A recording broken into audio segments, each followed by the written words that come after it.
What's up, my soldiers? It's WildBlueYonder. Today I want to talk to you guys about being a maintainer in the Air Force. My job is 2 Alpha 6X3. I'm an aircrew egress systems maintainer, so that means I work on the ejection systems on a multitude of aircrafts. Now, I'm going to talk to you guys today about being a maintainer, what it means to be a maintainer, how I feel about being a maintainer, and why I think that most people should at least think about it, or at least think about how they might actually be good at this. Even though you never picked up a tool in your life, you might actually be a good maintainer. So the first thing about being a maintainer, it's kind of rough and tough. Like, you would probably imagine this or probably put this together yourself, but it's not really like a cushy environment. It's not really an environment where you get to be clean all the time, warm all the time, cool all the time in the summer, AC. It's not always like that. It's not always a pretty situation.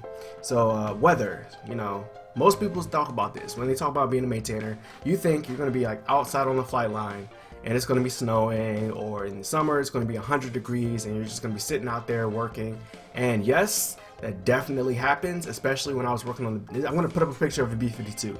Now, this is a B-52. I used to have to work on these in the summertime, wintertime, anytime, and as you can see, it's basically just a death box of metal. When it gets to the summertime, the sun gets in through the windows and it just gets trapped, and it just convex, and it just gets hotter and hotter and hotter. And guess what? When you have to go out there to do maintenance, yeah, you're going in there. It's going to be like 120 degrees easily, and there's really nothing you can do. You can open up the windows and hope you can get a good breeze going, but I mean, other than that, you're going to be working in the heat. In the wintertime, it's just the opposite. So there's no insulation, it's going to be cold, and there's really nothing you can do. There's generators that you can pump up heat into the aircraft, and that's pretty much the only thing that you can do. So yes, you're going to be outdoors a lot. You're going to be working in cold and heat.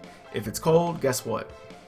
Put on some thermals, put on a jacket, put on a hat and gloves, deal with it. It's not that bad. Are you always going to be outside on the flight line? No. Maintainers aren't always out on the flight line. We do go out there, but it's not always. It's usually in a hangar or something like that. Most maintenance isn't really actually even done on the flight line. It's done in what's called back shop. So you'll have back shop and you'll have flight line. So flight line is outside, on the runway, on the tarmac, on the ramps.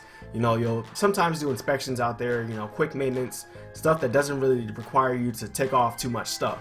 And then you'll have back shop, which is the hangars. So you'll have hangars and like storage areas, and then different shops will have different areas where they can pull parts of jets back and do more intrusive maintenance. So if you have to really take a jet apart, that's where it will be done in back shop, and that's in hangars. So when you have those long projects and long maintenance efforts, it's really done in a hangar. So you'll have heat, you'll have AC. It's not really that bad. So in the maintenance world, we have 3 different shifts. We have day shift, swing shift, and mid shift.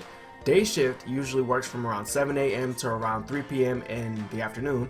Then swings will come in, they work from 3 till 11, and then mids will come in, they work from 11 at night overnight until like 7 a.m., 6 a.m. until days comes in, and then the cycle starts all over. So we have this 24-hour cycle, which is constant maintenance going on and on and on and on. And the shifts get long sometimes. Sometimes we'll have a lot of maintenance and something that'll be a big project, and we're like, okay, we really need to get this done. We cannot have 4 people on each shift. So instead of having 4 people on each shift, which would be 12 people, we'll now have 2 different shifts with 6 people. So that way we have more manpower. That way we can get this project done faster. But that also means that you're going to be working for 12 hours. So sometimes you'll be on 12-hour shifts. Actually, kind of a lot, you'll be on 12-hour shifts, and that sucks because now you have to change up your sleep schedule. You'll have to work longer hours. You won't have as much time, free time, sleep time, any time to go to the gym or anything like that. These 12-hour shifts usually last about a week. You don't get many days off. We usually have the weekends off, and we'll have national holidays off. But if there's work to do, then you won't have your weekend. You'll be at work. It's very rare that we'll have to work through the weekend, but if it needs to be done to accomplish the mission, then it'll be done. You can put a lot of stress on your family in the maintenance world because if you're at work for 12 hours a day, you only get to see your family, and you're sleeping for like 6 to 8 hours a day. That only leaves a few hours of the day to spend time with your family, to get to see your wife and kids, or if you're a woman, see your husband and kids. So it can be stressful, especially since your shifts can switch up, because you can be on days this week and then swings in the week after that and mids the week after that, and you'll have to change up your sleep schedule. You might have to get a babysitter. You might have to make sure your spouse is working and can handle taking care of the kids at the same time. So it can get rough, but your supervisors, they'll try to keep you on the same steady schedule and try to make sure that you can still take care of your family. It gets dirty. So if you're a maintainer, you probably already pieced this together, but Your uniform's gonna get dirty, you're gonna be dirty, everything about your life is gonna be kind of dirty. So it's gonna be lots of dirt, grease, chemicals. If you're working with chemicals, then you're required to wear what's called PPE, protective equipment, protective posture equipment, I don't remember. Basically like gloves, aprons, masks, goggles, things like that that'll protect you from these chemicals. I mean, other than that, you're just gonna be dirty. Like, you wanna keep your uniform as clean as you can, but if you're a maintainer, you're gonna have dirty uniforms. It's just a part of the job. Alright, so next thing I want to talk about is skills. So if you are like me and you had never picked up a wrench in your life, you had just never really been a maintainer person, you never really worked with your hands a lot, this is definitely something that you want to pay attention to, because I'm about to address this. If I had watched this, if I would have been watching this video before I joined the Air Force, I would have probably picked a maintainer job a lot sooner. You have to work with your hands, yes. You don't need to know anything before you join the military. The Air Force will teach you everything about maintenance, everything about tools that you need to know to do your job. Why? Because they're putting you on top of a multi-million-dollar aircraft, and they're gonna say, hey, take this apart, work on this, inspect that, you know, do this and that. They need to make sure that you know what you're doing. Like, they're not gonna just let you go out there and not know what you're doing. So trust and believe that the Air Force will make sure that you know what you're doing before you actually leave tech school. And once you actually get to your base, there'll be more training and there'll be more advancement in your knowledge in your career field. So don't worry about that. Don't worry about it. Literally, your first day of tech school, chapter 1 is general hardware. This is a screw. A screw fastens two pieces of something together, and typically it'll be like a nut and a washer on the back of it. This is a nut. A nut fastens onto the back of a screw to keep the screw from falling out. Here's a washer. A washer keeps the nut from corroding or binding to whatever the heck you're trying to screw together. So they really make sure that you know what you're doing and that you're familiar with what's going on. It's mental more than physical. If you're a woman and you think that you have to be strong, or you think that you have to be particularly manly, or you have to be a dude to do a maintenance job, absolutely not. I don't think that you could be a girly girl, but I don't think that, you know, women can't do the job. Like, there's no requirement for you to be super strong or anything like that. Occasionally, yeah, you gotta be strong or you gotta put some muscle into things, but women can do those jobs. Like, it's not that difficult. It's way more mental than physical. Like, for real, anything in the Air Force, it's 90% mental, 10% physical. BMT, 90% mental. Tech school, 95% mental. Once you get active duty, it's pretty much almost 100% mental. There's really nothing physical about it. The only reason why we work out is to pass our PT test. Like, it's all brain power. And that's why BMT is set up the way it is. They make sure that you focus in on those tiny little details, make sure that you are thinking and that you can follow directions and that you can think for yourself and figure things out and communicate well. It's because that's how the Air Force is set up. That's how all of our jobs are set up. We have to really communicate and really focus in, like hone in on the tiniest of details. It can get annoying sometimes because, you know, you might miss like the tiniest little thing, and then next thing you know, you're getting yelled at by your staff sergeant or your tech sergeant because you missed something on a piece of paper or something like that. And, you know, it's a simple thing, but if you had been paying just a little bit more attention, you would have caught it. And it's the tiny things that get people killed, and our job is to make sure that pilots who go up, they come back down safely. We have directions. So if you think I'm not really particularly, you know, mechanically inclined, I can't really just figure out how to take something apart and put it back together, that's totally fine, because we're not really supposed to do that anyways. Any job in the Air Force, you know, maintenance job, we have to follow a TO.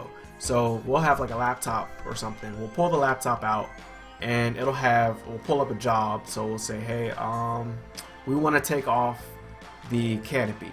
So we'll type it in, we'll find the TO. A TO, by the way, stands for technical order. It's basically just directions. It's freaking assembly instructions. And it'll have pictures. It'll say, step 1, make sure that the canopy is open. Step 2, take off this bolt. Step 3, take off the washer. Or step 4, take out the screw or the whatever. And it'll just go down the line from there. I would say if you want to be a maintainer, you have to have attention to detail. You have to be able to follow directions. You have to be able to really focus and multitask.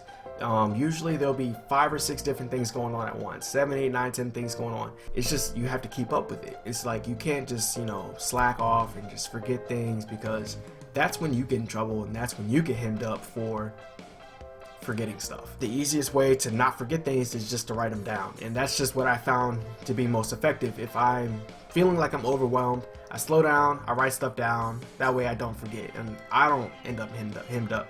Why should you be a maintainer? Here's my pitch to you. When you're walking down the sidewalk after work, or if you're going to the chow hall and you see an F-22 taking off, really you hear them first. You hear that roar of an F-22 blasting down the runway.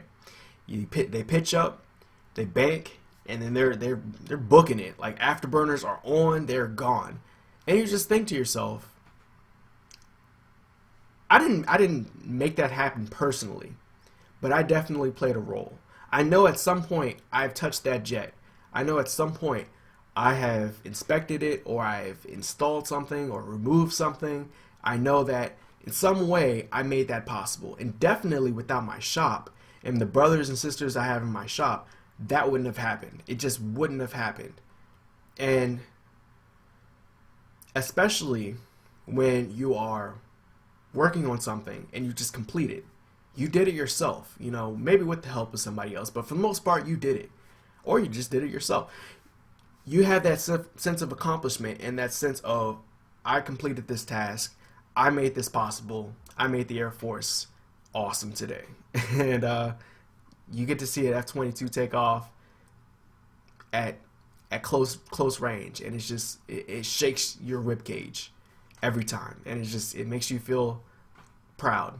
And that's why you should be a maintainer, because it's a sense of pride and a sense of connection to your work. And I think there's no other way in any other job in the world that you can get that sense of accomplishment. And that's why you should be a maintainer. Alright, thank you guys for watching. If you have any questions, leave them down in the comment box below. Thank you guys for watching again. I just said that. Alright, peace.